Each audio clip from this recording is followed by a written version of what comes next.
জ্বলছে আফ্রিকার দ্বিতীয় বৃহত্তম শহর কঙ্গোর রাজধানী কিনশাসা। ধোঁয়ার কুণ্ডলিতে ছেয়ে গেছে আকাশ।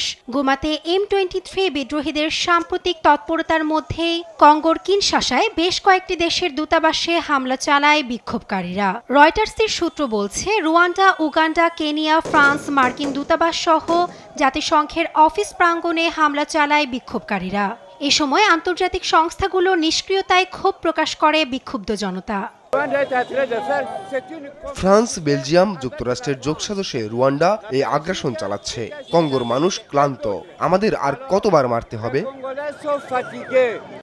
বিক্ষোভে উত্তাল যখন রাজধানী, তখন কিনশাসার একটি সুপারমার্কেটে লুটপাট চালায় দুর্বৃত্তরা।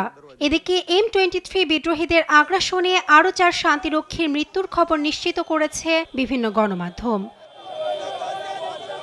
কঙ্গোর পূর্বাঞ্চলীয় শহর এখনও বিদ্রোহীদের দখলে। রয়টার্সের এক ভিডিওতে দেখা যায় রাস্তা দিয়ে বন্দুক উঁচিয়ে হেঁটে যাচ্ছে বিদ্রোহীর দল। রুয়ান্ডা সমর্থিত M23 বিদ্রোহীদের ভয়ে এরই মধ্যে গোমা ছেড়ে রুয়ান্ডায় পালিয়েছে বহু আশ্রয় প্রার্থী। শুধু বেসামরিক নাগরিকই নয়, বিদ্রোহীদের গোমা দখলের পর কয়েক ডজন কঙ্গো সৈন্য রুয়ান্ডায় আত্মসমর্পণ করেছে। রয়টার্সের এক ভিডিওতে দেখা যায় রুয়ান্ডার একটি সাংস্কৃতিক কেন্দ্রে জড়ো করা হয়েছে আত্মসমর্পণ করা সেনাদের। এ সময় আহতদের চিকিৎসা দেয় রুয়ান্ডার সেনারা।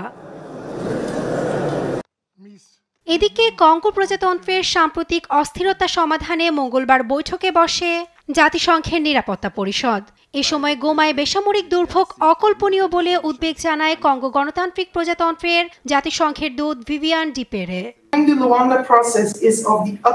তৃতীয় কঙ্গো যুদ্ধের ঝুঁকি এড়ানোর লক্ষ্যে আমরা সকল পক্ষকে আন্তর্জাতিক আইন মেনে চলার পরামর্শ দিচ্ছি।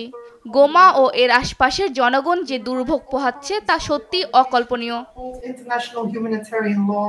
এদিকে মঙ্গলবার পূর্ব কঙ্গোতে ক্রমবর্ধমান সংঘাতের বিষয়ে কঙ্গো ও রুয়ান্ডার প্রেসিডেন্টের সাথে পৃথকভাবে ফোনে কথা বলেছেন জাতিসংঘ মহাসচিব অ্যান্তোনিও গুতেরেস।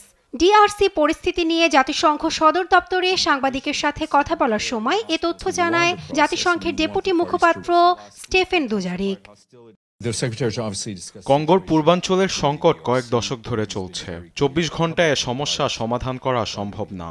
এটা স্পষ্ট যে কোনো সামরিক অভিযান দ্বারা এর সমাধান হবে না। কঙ্গো গণতান্ত্রিক প্রজাতন্ত্রে M23 বিদ্রোহী গোষ্ঠীর সাম্প্রতিক আগ্রাসনের পেছনে রুয়ান্ডাকে দায়ী করে বিভিন্ন মহল। তবে শুরু থেকেই এ অভিযোগ অস্বীকার করেছে রুয়ান্ডা সরকার। নাসরিন আক্তার, নিউজ ডেস্ক, দেশ টিভি।